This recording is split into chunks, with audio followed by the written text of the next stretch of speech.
Estrategia de inversión post-exit es el video de hoy que titulé ¿Vendiste y ahora qué? ¿Cómo no prender fuego la tarasca de tu exit? Vamos a verlo parte por parte, pero antes, caso concreto, amiguito, para empezar con una especie de, no sé, ejemplo, barra analogía, barra introducción.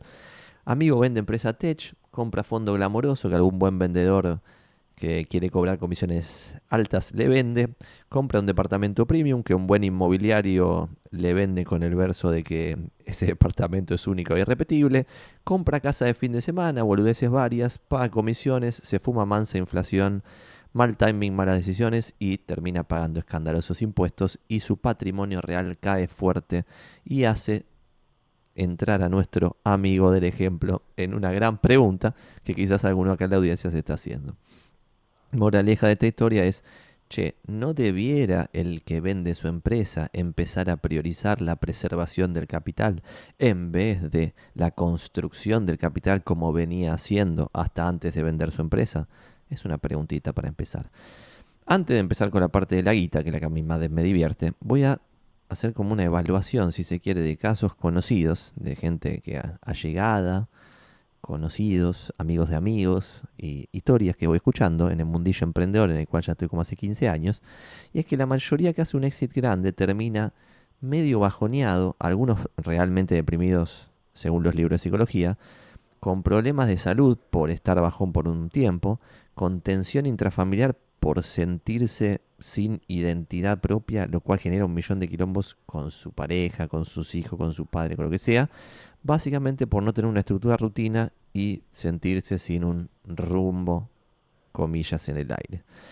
¿De verdad el éxito es ese pot of gold, como dicen los yankees, la ollita de oro que está al final del arco iris? Para mí no. Para mí esto se parece más a una jubilación que a algo glorioso. Pero bueno, obviamente, si tu empresa gana chau chiparito y te pagan 10 millones de dólares por empresa, y vendela, campeón. Pero si tu empresa gana un palo verde por año billete al bolso y te ofrecen 3 palos y no la vendas porque vas a caer en esto por algo que no tiene ningún sentido en absoluto. ¿Por qué creo yo que es tan difícil el éxito? Porque básicamente pasas de estar en una actividad ultra hiper plena a pasar a estar en cero actividad, de 100 a 0 en una milésima de segundo. Y a la mayoría le gusta sentirse como que creen que cuando venden van a seguir estando involucrados en la empresa que están vendiendo, porque en general el que te compra te esclaviza un par de años para que te quedes en la empresa vendida. Pero eso después, cuando en la vida real llega el momento de dedicarse a una empresa que ya no es más tuya, les genera mucho menos interés de lo que tenían pensado, a la mayoría. ¿Está bien? Y por otro lado, como yo siempre cuento esas anécdotas de que cuando era pendejo y tenía 18 años, tenía ganas de llorar cuando esperaba el 132 por ser empleado en relación de dependencia, y como que eso no lo podía compartir con nadie en mi círculo de clase media, porque era como, che, capo, tenés laburo, estás estudiando en la facultad, tenés todas las oportunidades y estás lloriqueando de que no puedes ser empresario. Eh, Esto es aún más extremo, que es, cuesta conseguir apoyo o contención, obviamente porque no conmueve a nadie el multimillonario compungido, que debiera conmover a alguien, pero no lo conmueve a nadie, ¿está bien? Entonces, en ese costar conseguir apoyo o contención, se vuelven a reinforcear las variables anteriores, sentirse al pedo, sin sentido y qué sé yo. ¿Y por qué les estoy contando toda esta introducción, que parece no tener nada que ver con la guita y ya pasaron 3 minutos? Por el sesgo de acción, por el sesgo de acción. En general, al menos yo lo siento así, yo como que parte de mi identidad es mi empresa. Entonces vos sos medio, como dice ahí, vos medio que sos tu empresa, ¿está bien? Y en general al perfil emprendedor, que es el que funda una startup que después alguien le puede querer comprar, se define como alguien productivo y relevante, entre comillas, que es más importante el sentirse que lo que es, porque lo que es inchequeable. Entonces vos sentís que sos esa persona productiva y relevante y sentís que sos tu empresa.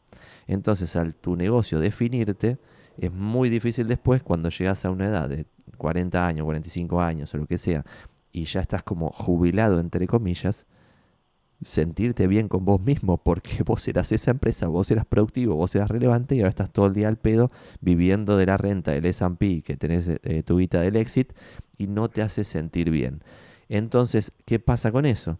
Las opciones, entre comillas, de manual post-exit, de manual me refiero a que las hace las mayorías, es uno, se convierten en inversores ángeles, o empiezan a mentorear startups, o empiezan a integrar directorios de empresas falopa o ONGs. ¿Está bien? ¿Por qué hacen estas cosas? En parte porque divierte, pero principalmente porque la identidad de la persona es esa empresarialidad, ir para adelante, hacer cosas y qué sé yo. Entonces, guarda con el sesgo de acción, porque ese sesgo de acción va a hacer que pase esto que estoy mostrando y por eso estoy empezando el video con esto y voy a poner mi cara en el medio para separar el sector del bien y del mal. Pre-exit, probablemente, vos, pequeño y querido emprendedor que estás vendiendo tu empresa, tenías tu guita en fondos indexados, bonos, algo de efectivo por las dudas y un toque de guita, entre comillas, para divertirte, que pueden ser diversas cosas. Te gustaban los autos de colección, te comprabas un auto, si tenías guita, ¿no? Te gustaban, no sé, las figuritas de los mundiales, te comprabas figuritas, te gustaba timbear un pequeño porcentaje en cripto y timbeabas un pequeño porcentaje en cripto, pero sabías que tu tiempo y tu dedicación iba a estar en tu negocio y que por lo tanto como inversor vos tenías que pretender ser el mercado, ¿está bien? Entonces de esa forma lo que vos hacías era diversificar entre acciones, propiedades y bonos, ¿está bien? Con esos fondos indexados de acciones que podés seguir al S&P, al Russell 2000, a una cartera diversificada de empresas latinoamericanas, a una cartera diversificada de empresas no estadounidenses, básicamente el mundo entero excepto Estados Unidos. Bueno, ahora vamos a ver cómo hacer eso, pero esa es la estrategia pre-exit de casi toda la gente. Porque en general cuando sos un fundador de una empresa que le va bien y gana guita y estás empezando a acumular capital y creces y qué sé yo, esto más o menos lo entendés. Es tipo acciones, propiedades y bonos, algo de efectivo por las dudas y un pequeño porcentaje de tu patrimonio en pelotudeces para sentirte que estás despuntando el vicio, como se dice en Argentina, ¿no? Pero post-exit, como tenés todo el día al pedo y tenés terrible sesgo de acción por tu perfil emprendedor, probablemente estés jugando al inversor ángel en 10 rondas de inversión, estás haciendo stock picking, analizando balances, leyendo balances y qué sé yo, pones guita en private equity, haces swaps de opciones, compras arte, oro, ya no pones 1% o 2% en cripto, sino que empezás ahí a timear Bitcoin, Ethereum y boludeces, vinos de colección o falopas absolutas, te pones a analizar y ver en qué vas a invertir, en qué no vas a invertir, haces, prestas guita, por ejemplo, peer-to-peer lending, compras notas estructuradas, te metes en SPACs, te metes en IPOs, cuando casi todas estas cosas está chequeado que en periodos largos de tiempo el retorno es una poronga total. En SPACs y IPOs el retorno long term es una mierda total. Después, gran parte de lo que está acá escrito, arte, oro, cualquier moneda, sea cripto o no, vinos, que también son un artículo de colección Sarasa, son activos especulativos, es decir, solo vas a ganar guita si alguien está dispuesto a pagar más de lo que vos pagaste por ese bien. No son bienes productivos como acciones, propiedades y bonos. Una acción te va a dar una ganancia, la empresa va a ganar guita teóricamente y te va a repartir una parte en dividendos y una parte a reinvertir en sí misma que por apreciación de la empresa te va a servir. Los bonos pagan intereses, ese bono lo puedes reinvertir o no, pero en cualquiera de los dos escenarios te va a servir y las propiedades pagan alquileres. ¿Está bien? Y las tres tienen potencial de revalorización o desvalorización y tienen la probabilidad alta o baja de generar o no ese alquiler, esa ganancia como una empresa o ese interés como un bono. ¿Está bien? Pero hay otros que son especulativos 100% y es lo que vas a tender a empezar a poner la guita post-exit porque te permite mucho más sesgo, te permite mucho más realización y que ese sesgo de acción se sienta un poquito más feliz. Entonces, la conclusión de eso que acabo de decir del pequeño análisis anterior es que la mayoría que hace un exit grande va a terminar pagando impuestos, comisiones y gastos de más, ¿está bien? Impuestos, comisiones y gastos de más. Después lo voy a decir, pero esto es una de las pocas cosas que está correlacionada con un mejor retorno en el futuro. Va a terminar sobregastando, concentrando riesgo en asset clases que no tienen sentido, desaprovechando la magia del interés compuesto porque probablemente no estés poniendo ninguna cosa en auto invertir, por ejemplo, que los alquileres se reinviertan en más propiedades, que las ganancias de las empresas se reinviertan en comprar más acciones de nuevas empresas, que los intereses de los bonos se reinviertan en comprar más bonos y entrando en negocios que no entendés. ¿Está bien? Porque vas a sentirte como un genio del mundo habiendo vendido tu empresa, cuando en realidad quizás tuviste talento, le pusiste mucho huevo, pero sin embargo talento y huevo era lo que había que poner para hacer cualquier empresa. Éxito o no éxito. Entonces, ¿qué deberías hacer para no ser parte de esa mayoría? Para mí hay dos caminos y son los que vamos a recorrer en este video. El primer camino es reconocer tu mediocridad como inversor y el segundo camino es creerte un genio fuera de serie. En general, todos nosotros, y me voy a incluir en el segundo categoría porque estamos mal de la cabeza los emprendedores, pero es la condición necesaria, pero no suficiente para que te vaya bien en los negocios. Creerte mejor que la mayoría es la condición necesaria, pero no suficiente, ¿está bien? Entonces, a todos nosotros en los perfiles emprendedores nos cuesta reconocer la mediocridad como inversores, que sería lo mejor. ¿Por qué sería lo mejor? Vamos a empezar con ese camino número uno de reconocer tu mediocridad como inversor. Porque como que el conocimiento básico de inversiones ya se sabe, ya se sabe. Entonces, después todo se sobrecomplejiza para tratar de ganarle al mercado. Pero si vos querés ser el mercado, el conocimiento es básico, fácil, y lo vas a poder hacer en 2, 3 clics y vas a poder dedicar tu vida, después vamos a hablar, a cosas que no tengan nada que ver con esto porque estás reconociendo tu mediocridad como inversor, por lo tanto no necesitas ganarle al mercado. ¿Cuáles son esos pequeños conocimientos? Acciones a largo plazo le ganan a deuda, a bonos, que lo vemos acá en la segunda línea, activos que mantienen el valor, como algunos commodities muy específicos tipo el oro, te mantienen el poder de compra, y cualquier moneda de cualquier país tiende a cero, ¿está bien?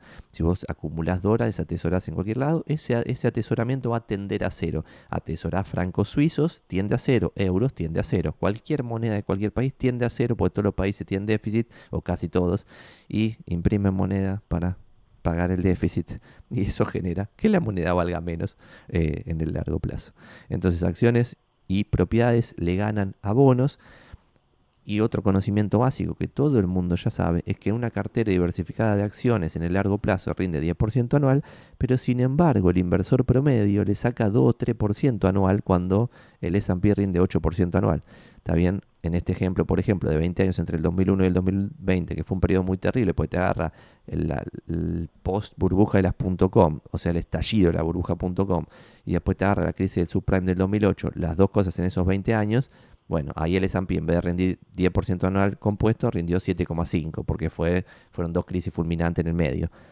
Pero en vez de 7,5, el inversor promedio sacó 2,9. Este gráfico dice lo mismo, pero de una forma diferente.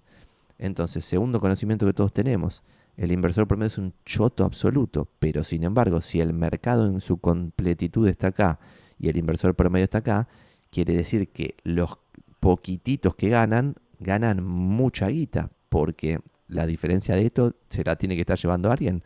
Es la pregunta relativo, ya hemos visto en otros videos, pero el 45% de las ganancias de las empresas cotizantes se lo llevan los intermediarios. Por eso yo soy intermediario, pero ustedes tienen que saber que no le pregunten a su peluquero si necesitan un corte de pelo. Entiendan un poco quién te vende cada cosa, y en el ejemplo que veíamos al principio de todo, el inmobiliario que te vende la propiedad premium en Buenos Aires a $6.000 el metro y te dice que va a valer 12.000. Bueno, tenés que agarrarlo con pinzas, porque lo que quiere esa persona es cobrar $50.000 de comisión sobre tu compraventa. Entonces, no le pregunten a su peluquero si necesitan un corte de pelo, por Dios y la Virgen. 6 acciones correlacionan con un buen compound annual growth rate, es decir, con una tasa de retorno compuesta en el largo plazo. Y esas 6 son las que estoy mostrando en pantalla. Y muevo mi cara y esto sale de un libro que se llama Man for All Markets, pero 1.000.000 de libros dicen exactamente lo mismo. Esto lo hice con números, es más divertido. Uno, diversificar entre asset classes, es decir, entre acciones, propiedades y bonos, y dentro de un asset class, entre distintas acciones. Con vos tener más de 50 acciones, más de 50 bonos, idealmente más de 50 propiedades, ya estarías absolutamente diversificado, y ahí no tendrías que hacer más que reinvertir lo que vas ganando. Y ese es el punto 2. Componer el capital reinvirtiendo dividendos, alquileres e intereses. El tercero es minimizar el portfolio turnover, es decir, no estar hoy vendiendo todas las acciones para comprar propiedades, el año que viene vendiendo todas las propiedades para comprar más bonos, el año siguiente vender todos los bonos para comprar acciones, el otro año vender la mitad de los bonos, la mitad de las acciones, un cuarto de las propiedades para comprar otras propiedades, otras acciones, otros bonos, porque eso está chequeado de que cuanto aumentas el portfolio turnover, disminuye el retorno de largo plazo de esa cartera. Esto es el mismo ejemplo por el cual el day trading es una pelotudez soberana, que también es algo en lo que caen muchos que terminan, después del exit, terminan convirtiéndose en inversores cortoplacistas, lo cual es lo único que está comprobado, dentro de las pocas cosas que están comprobadas, que hace que tu guita tienda a cero. No, porque, vuelvo atrás, el inversor promedio, este pedorrísimo de 2 y pico por ciento, con un mundo con inflación del 2% anual y un retorno del 2,9%, bueno, tu cartera tiende al infinito, ¿no? En el largo plazo. Pero si la inflación long term es 3% anual y vos le sacás 2,9% de retorno nominal a tu guita en periodos largos de tiempo, estos son 20 años, no se olviden, 20 años. Esto quiere decir que tu cartera tiende a cero, porque tiene un retorno negativo, año a año se va achicando. ¿Está bien?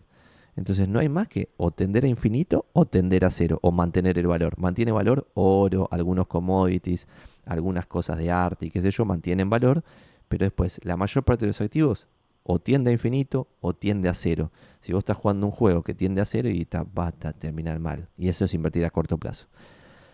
Pero tenemos el problema, ya lo dije antes, de que todos nos creemos genios, yo también, entonces que pensamos que le podemos ganar al mercado. Yo por ahora le gano, pero tarde o temprano voy a empezar a perder porque sé que no soy un fuera de serie, entonces tarde o temprano me va a dejar de pasar, pero sin embargo como que medio que creo que puedo ganarle por un par de puntitos, bueno, trato de ganarle por un par de puntitos. El punto 4 es minimizar comisiones, el punto 5 es minimizar impuestos y el punto 6 es minimizar gastos. Esto, el que haya hecho un exit, tiene que tenerlo como si fuese un decálogo no necesariamente de 10 reglas, un decálogo de 6 reglas inamovibles, se las ponen en una pared.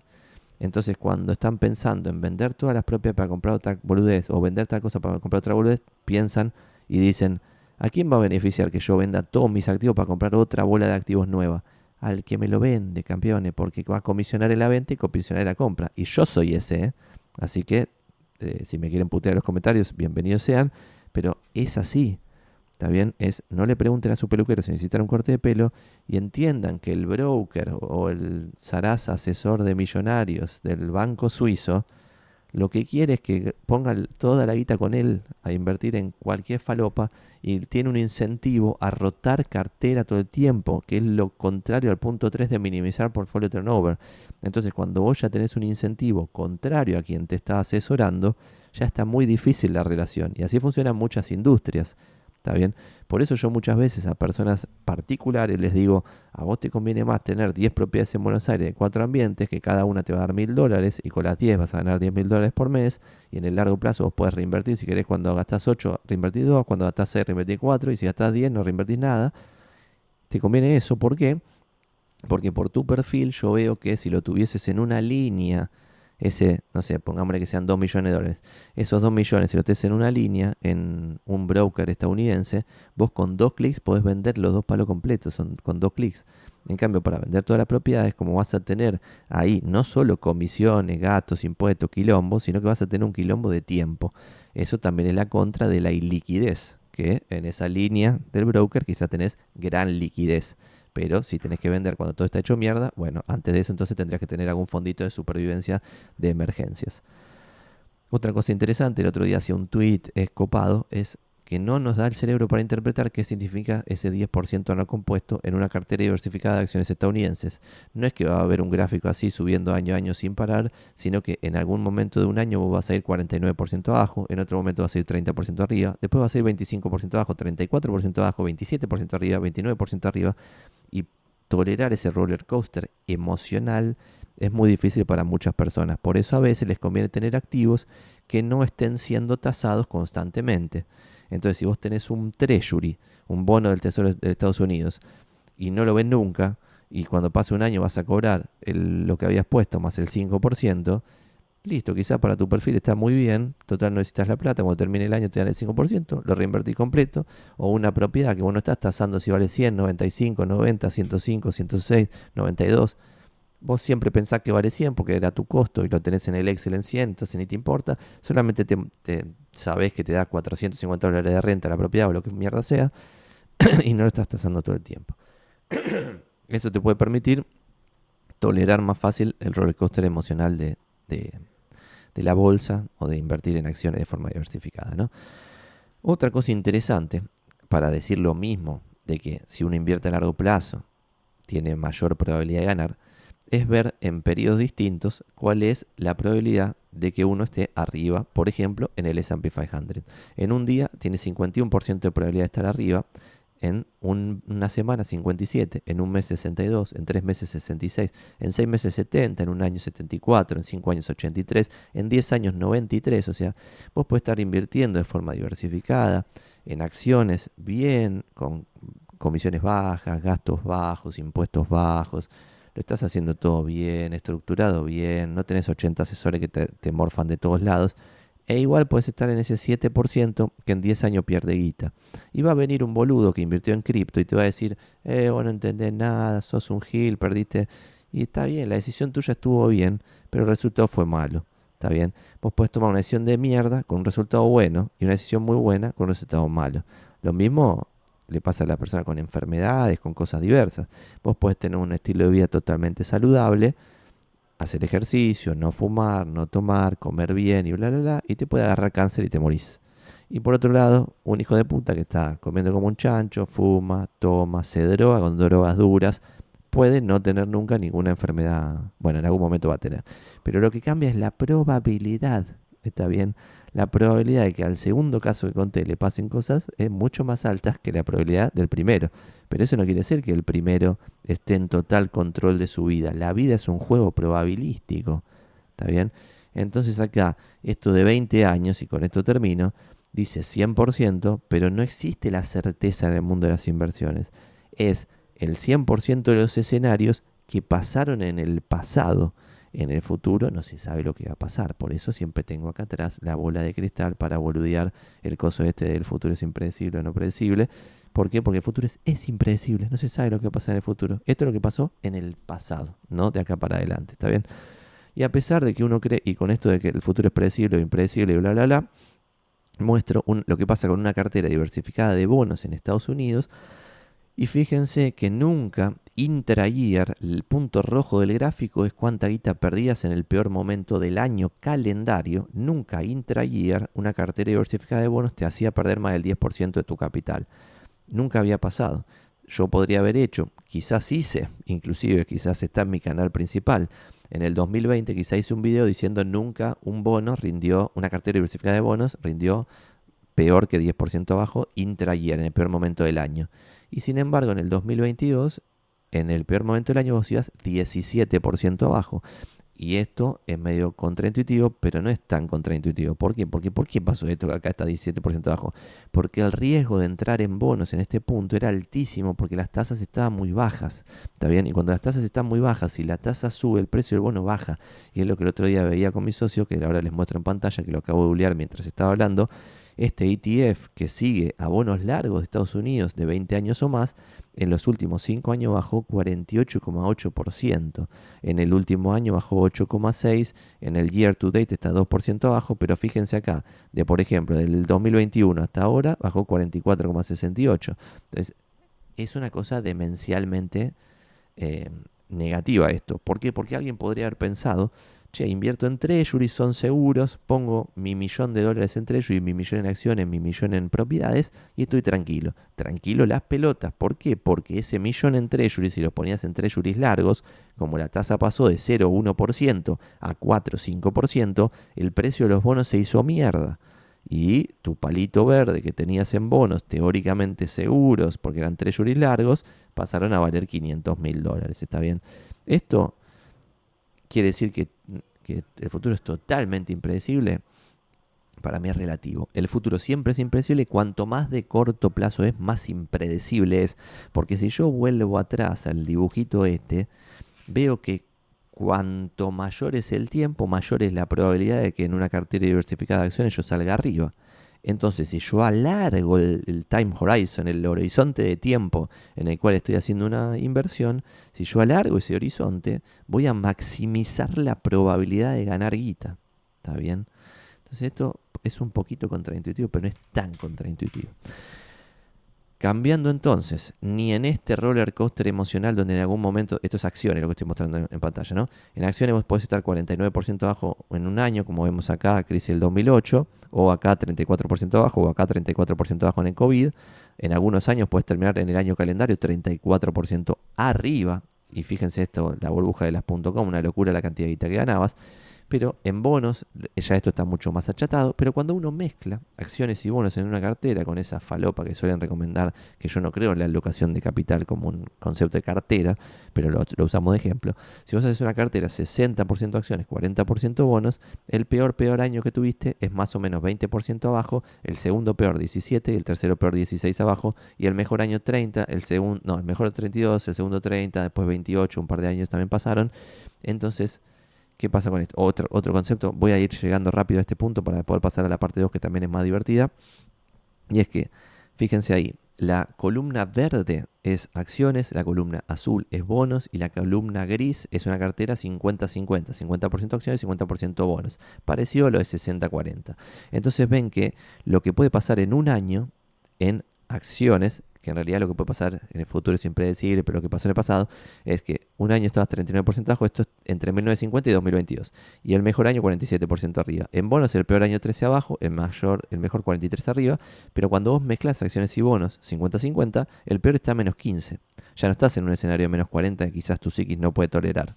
Quizás este escenario de menos 15 tu psiquis sí la puede tolerar, pero para poder estar en este menos 15 tenés que ceder de estar en este más 47 a un más 33. Y fíjense cómo lo que decía antes, que el futuro cuando vos te vas a más y más largo plazo se vuelve más predecible en vez de más impredecible. Fíjense cómo se van achicando el rango de posibilidades. ¿Está bien? Y cuando vas a un periodo de 20 años, el peor retorno anual de un periodo de 20 años anualizado es 6% anual y el mejor 17% en acciones. El peor es 1 en bonos, el mejor es 2 en bonos y en acciones y bonos 50-50, el peor es 5, el mejor es 14. Entonces de vuelta, la misma estrategia va a tener retornos muy diferentes, depende de la suerte que vos tengas entre qué año y qué año estés invirtiendo. Si te fumas 2 crisis globales fulminantes, vas a tardar muchísimo tiempo en levantar cabeza. Si empezaste a invertir a los 25, porque tuviste el éxito a los 25, tuviste mucha suerte, y a los 45 estás en este punto del 6% y vas a ser de los peores escenarios posibles. Y si estás en el del 17, estás en Disney, ¿está bien? El que entró después de la crisis del 2008 y hasta ahora está en Disney World. Es una cosa de locos por completo. Otra forma de decir por qué diversificar, porque la probabilidad de que acciones y bonos caigan en un periodo de un mes es 15 y en 3 años que los dos caigan es 0%. Siempre diversificando en 300 de ellos, en realidad más de 50. ¿Por qué más de 50? Porque después de 50, como ven en este gráfico, de acciones de sectores diferentes y equal weight y de decir vos pones la misma guita en las 50, no reduce el riesgo, en realidad el riesgo lo pongo entre comillas porque es la volatilidad, no reduce la volatilidad. Por lo tanto, si vos tenés 52 o 104, están más o menos igual de diversificados. Si esas 52 son de sectores diferentes y están equal y weight, te pusiste $1.000 o $10.000 o $1.000.000 en cada una. Estrategia posible para esta primera parte y no es una recomendación de inversión. Fíjense lo que hacen. No estoy dando recomendaciones de nada. Fíjense, analicen, no sean pelotudos. Es que ustedes podrían poner guita en BTI y VXUS. BTI sigue acciones estadounidenses. VXUS sigue acciones no estadounidenses. Después ahí dice BND y que sigue a bonos estadounidenses y BNDX que sigue a bonos, es decir, a deuda no estadounidense. O podrían meter también lo que mostré antes de TLT, que son bonos largos treasuries, o SGOV, que son treasuries cortos. Obviamente si vos compras treasuries cortos vas a mantener, cobras un interés y como siempre son cortos, ahí no te vas a fumar el 50% abajo. Hasta ahora, de vuelta, puede haber un cimbronazo fulminante, una guerra mundial, lo que mierda sea, y todo puede cambiar. Y TLT, periodo bonos de más de 20 años de duration, eso se puede hacer recontra mierda, pero también puedes ganar un montón de guita, porque ahora con la tasa 5%, si la tasa baja a 2%, el precio del bono va a subir a lo recontra loco, por lo tanto ahí va a ser el escenario contrario, vas a tener un retorno quizás superior al de acciones invirtiendo en treasury, que teóricamente tienen bajo retorno porque tienen bajo riesgo. Las dos cosas falopa, esto... Lo que yo siempre digo acá son conceptos muy opinables y si alguien quiere discutirlo amablemente en los comentarios, bienvenido sea. Voy a googlear ahora BTI ETF, solamente una googleada, para mostrarles a ver si llegamos a la composición.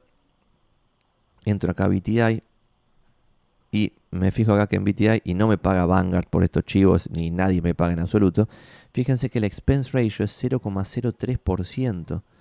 Y una de las cosas que correlaciona con un buen retorno a largo plazo es gastar poca guita en comisiones y gastos. Esto tiene comisiones y gastos casi nulas, 0,03, la nada misma, ¿está bien?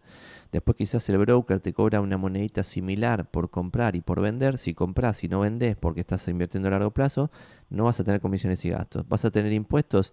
Sí vas a tener impuestos. Ahí vas a tener que estructurarlo y da para otros videos que ya haremos con el correr del tiempo para minimizar la cantidad de impuestos que debieras pagar.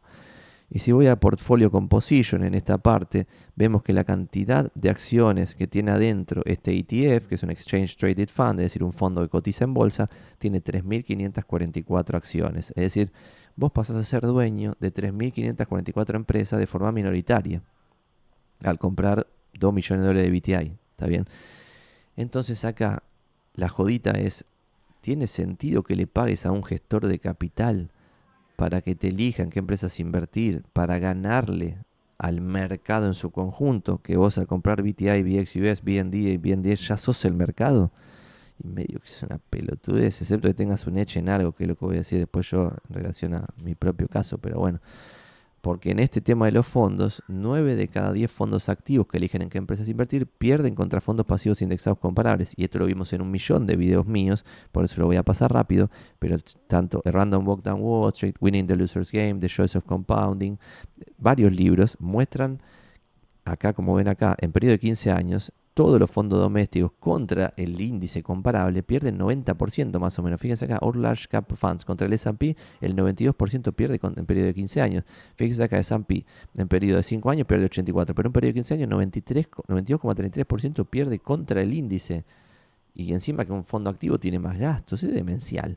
Y no solo casi todos los fondos activos que eligen en qué empresas invertir pierden contra los fondos pasivos indexados, sino que el 80% ni siquiera sobrevive a largo plazo.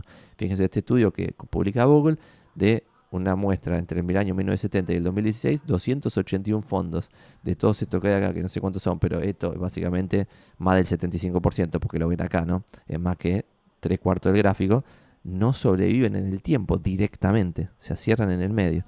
Entonces, ¿el éxito de los gestores de capital tiene una distribución power como pasa con futbolistas, directores de cine o vendedores? Probablemente sí. Entonces la siguiente pregunta es, ¿ustedes se pueden dar cuenta si van a encontrar a ese Messi de los fondos o se lo están dando a un pelagato cualquiera? Lo más probable que no lo sé, pero fíjense que inclusive Warren Buffett perdió contra el mercado 1 de cada 3 años. Entonces acá, si ustedes lo ven a Buffett sin saber qué es Buffett, no sé si se van a dar cuenta que es un inversor que tiene una estrategia de inversión en valor inspirada en Benjamin Graham y Dodd, y en base a esto lo conecto con este último tema y con esto cerramos la parte 1. Y es que quizás sí se pueden dar cuenta si un inversor o un fondo activo es un fondo civilizado. ¿Por qué? Porque este paper, que está buenísimo, que se llama The Super Investors of Graham and Dodsville, lo escribió Buffett, y lo que dice es que si fuese 100% azar quienes le ganan al mercado, vos no podrías previamente identificar quiénes son esos que le van a ganar. Y en general sí puedes identificar quiénes le van a ganar. ¿Por qué? Porque en general el que le gana es un inversor de valor, que no sé si lo tengo acá en la primera parte acá, lo tengo acá. Y fíjense en este gráfico que ya lo hemos mostrado, ahora voy a ir a conceptos nuevos, este ya lo hemos mostrado. Solamente Soros y algún que otro más delirante ha logrado ganarle al mercado por algún porcentaje más o menos digno en periodos largos de tiempo sin ser un inversor de valor. Inversor de valor significa que vos comprás cosas baratas, no comprás lo que tiene más potencial, sino lo que está más barato, en el presente. ¿Está bien? Vos haces un análisis del presente, ves el flujo de fondos del pasado y decís, este negocio probablemente no cambie mucho en el futuro, por lo tanto, si hoy está regalado, pareciera ser que va a tener una tasa de retorno en el futuro digna. Esa es la forma en la cual invirtieron todos los que le han ganado al mercado. ¿Y por cuánto le han ganado los que en periodos de más de 30 años, que es un periodo digno de tiempo, le ganaron al mercado? Casi todos, ven acá, está entre 0 y 20, no, todos entre 0 y 20 y casi todos entre 0 y 10.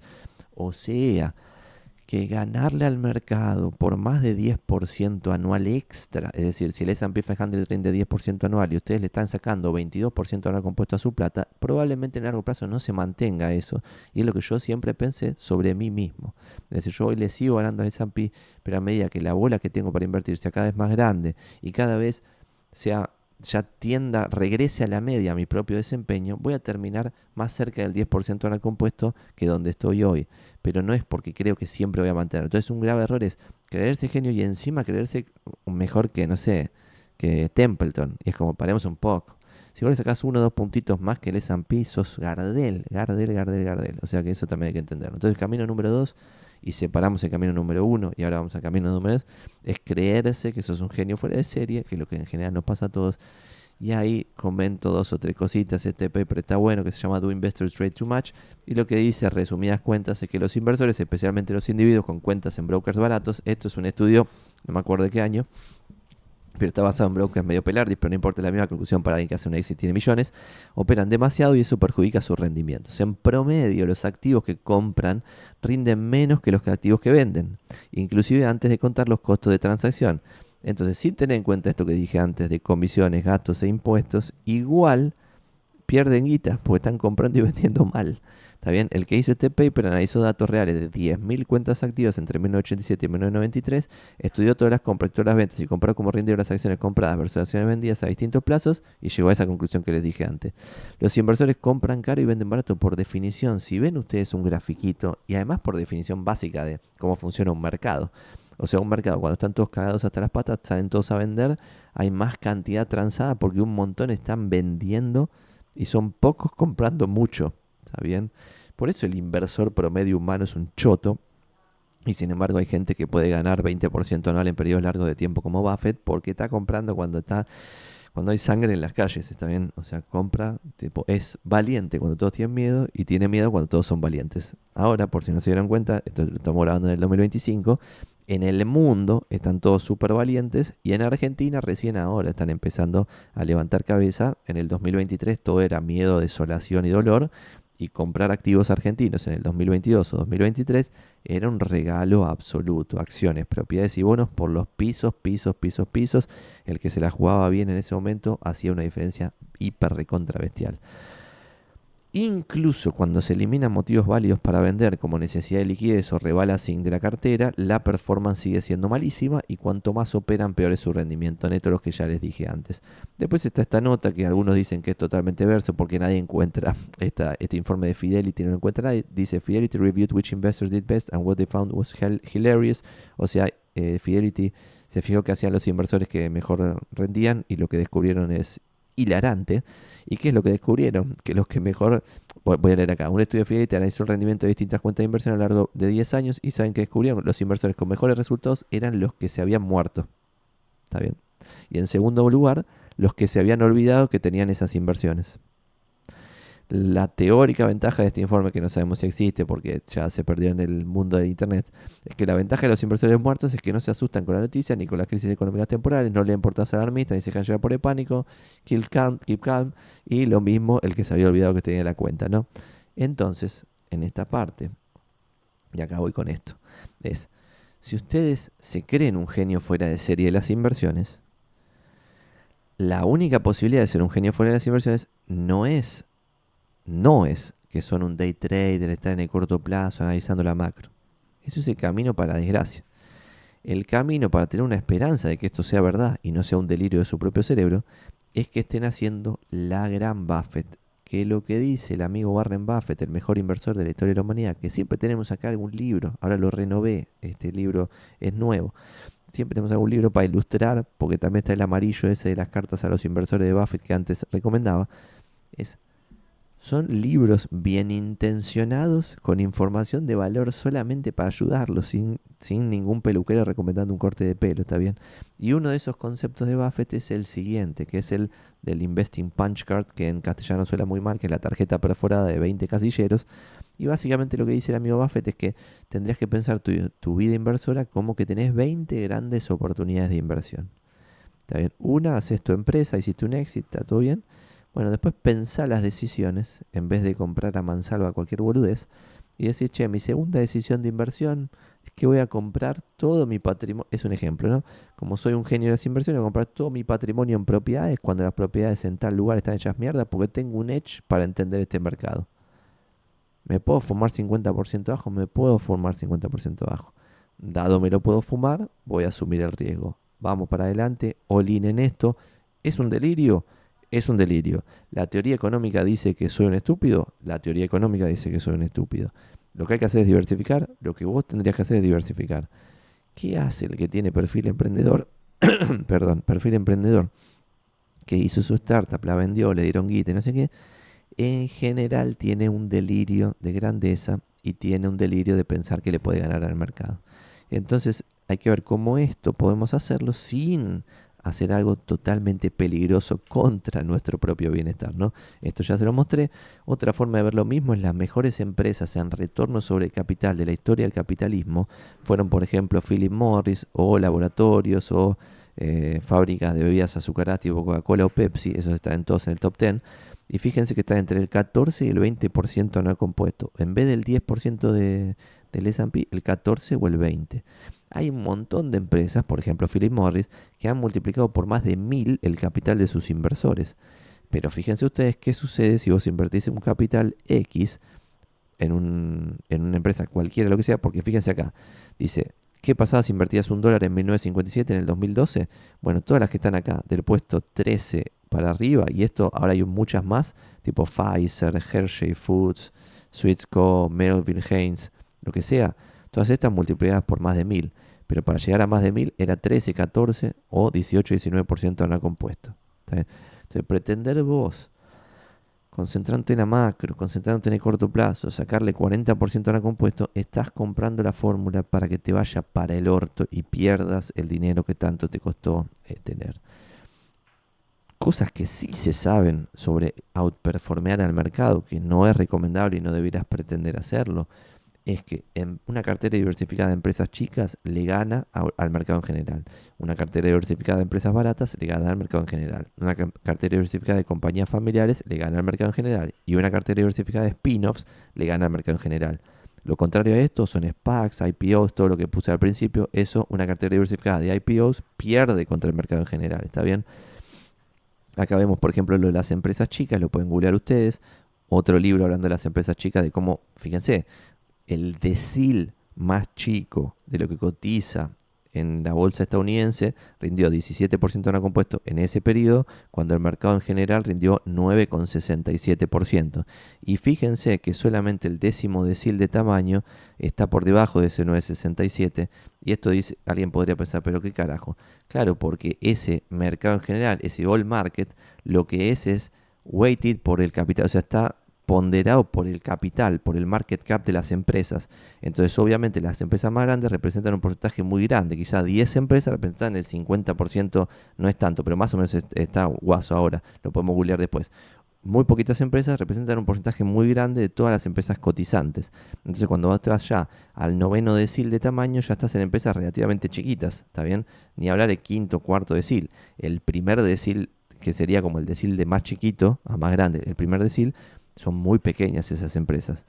Imagínense ustedes que hay un índice que es el Russell 3000, que son las 3000 empresas más grandes de Estados Unidos, o que cotizantes, que se dividen en dos índices, el Russell 1000 y el Russell 2000. El Russell 2000 son las 2000 que vienen después de las 1000 más grandes. Y ese Russell 2000 se considera el mejor índice para seguir small caps. ¿Está bien?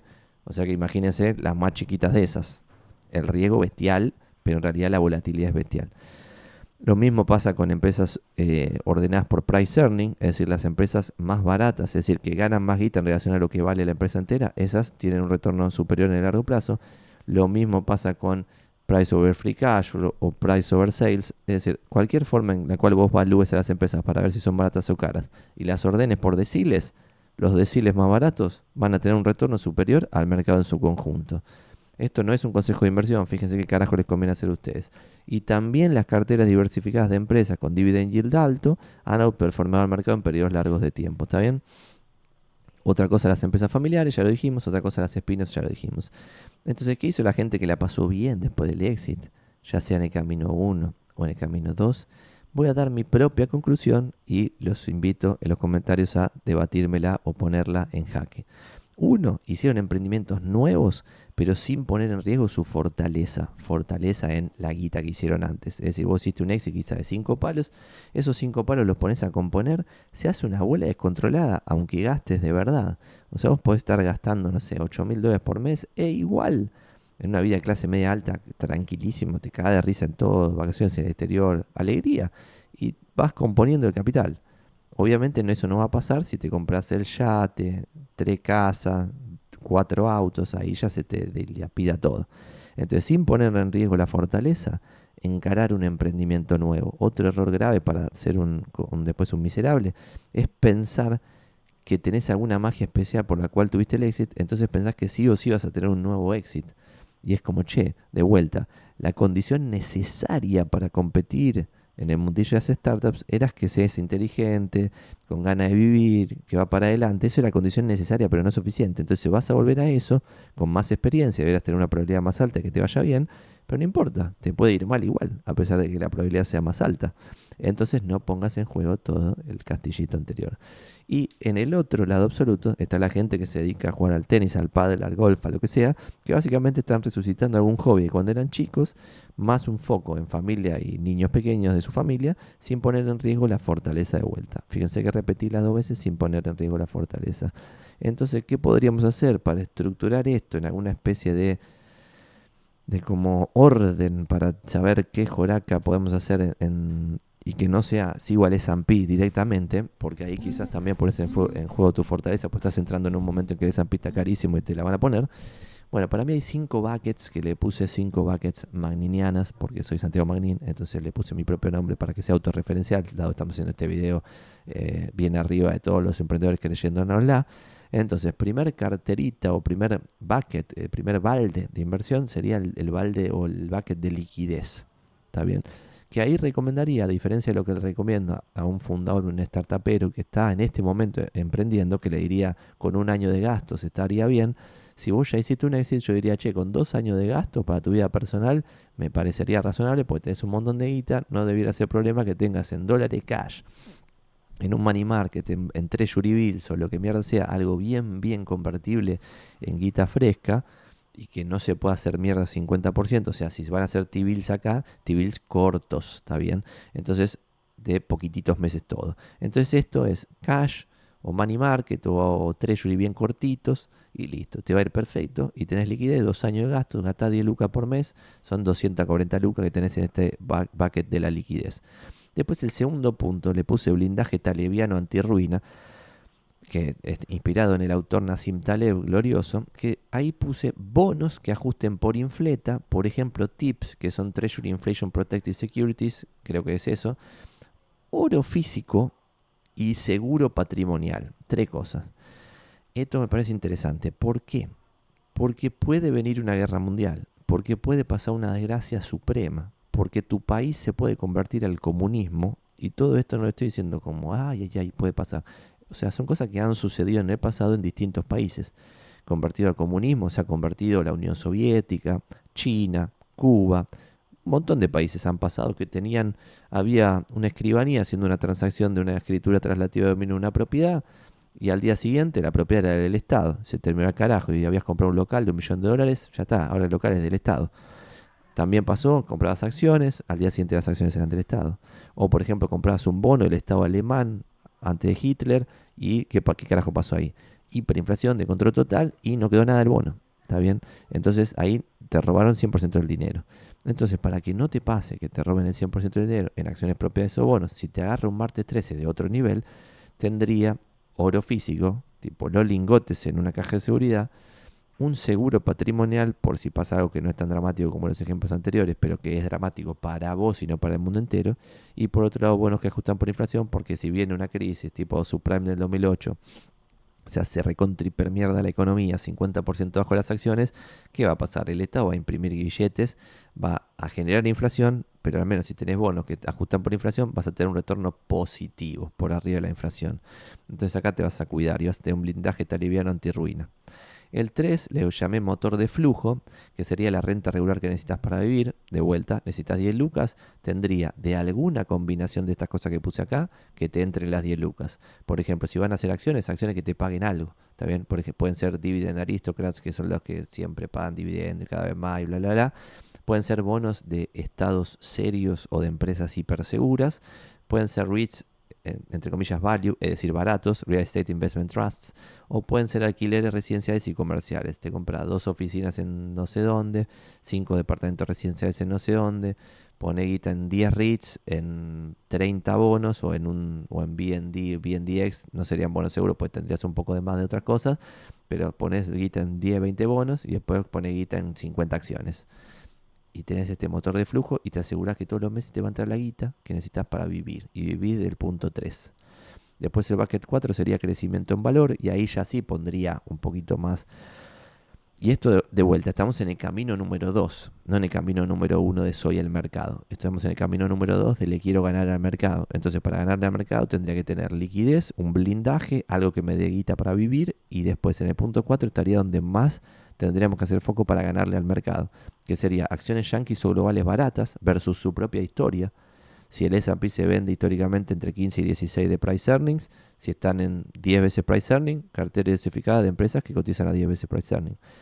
Índices pero equally weighted o earnings weighted. Entonces, en vez de estar ponderados por el market cap de las empresas, donde vas a estar comprando más de lo más caro, como compran todos los boludos, bueno, acá lo que tratarías de hacer es comprar más de lo que está ponderado menos por market cap, porque está barato, porque si vos lo ponderas es por earning weighted, básicamente comprarías más de algo que gana más guita. ¿Está bien? Después, acciones de empresas chicas o familiares, que vimos que una cartera diversificada outperforma al mercado en general, y sectores odiados pero sólidos.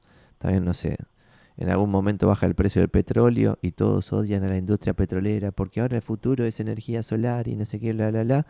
Compra petróleo que te vas a llenar de oro si lo compras barato.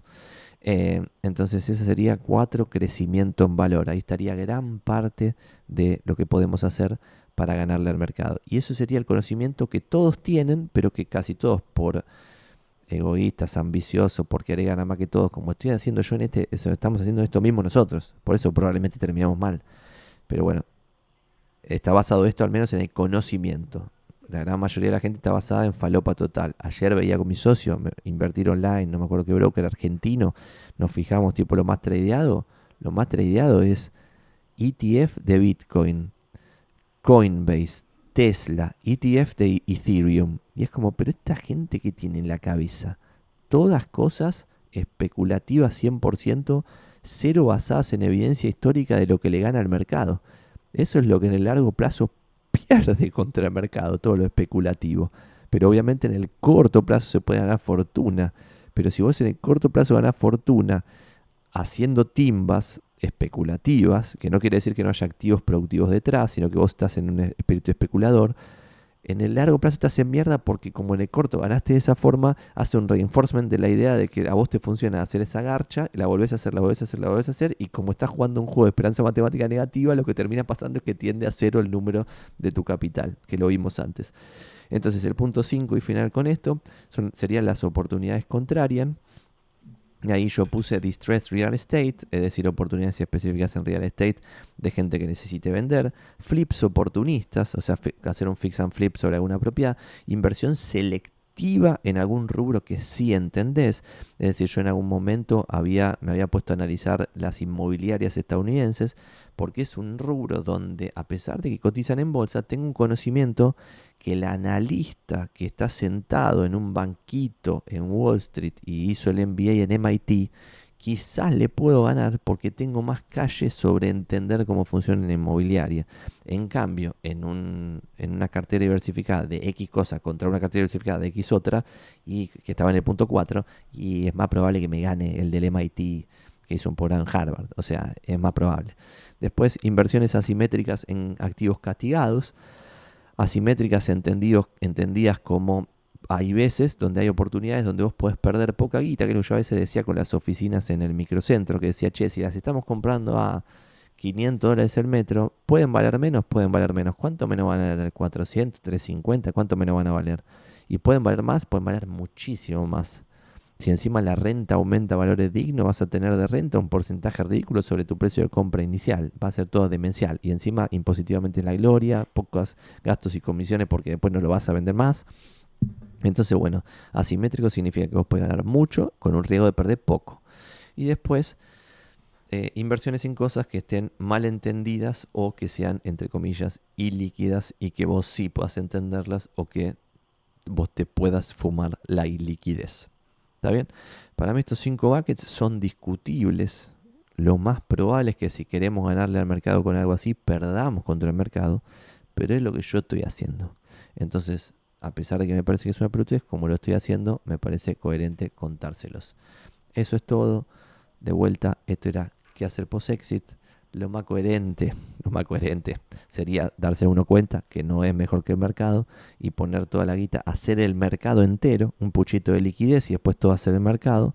Pero dado tenemos este sesgo de acción porque somos emprendedores y estamos más del bocho, dado eso, trataría de hacer tu propio framework, que sea como este, que es mi framework, inventarte tu propio framework para que no se te descontrole después por completo y termines como los ejemplos que dimos al principio, invirtiendo como inversor ángel en 14 falopeadas, invirtiendo en SPACs, en IPOs, en garchas de diverso tipo, que todas está chequeado que en el largo plazo, invirtiendo en muchas de esas, son una mierda de inversión.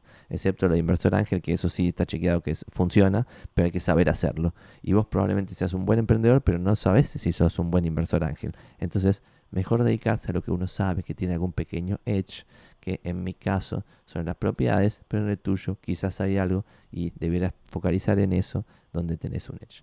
Espero que les haya servido. Si le ven valor a estos videos, like y suscribirse. Compartanle este canal a algún amigo. Este es el segundo video de este canal y ya superamos los 1000 suscriptores. Quizás con este video ya podemos monetizar el canal en el segundo video. Es una cosa impresionante. Abrazo grande.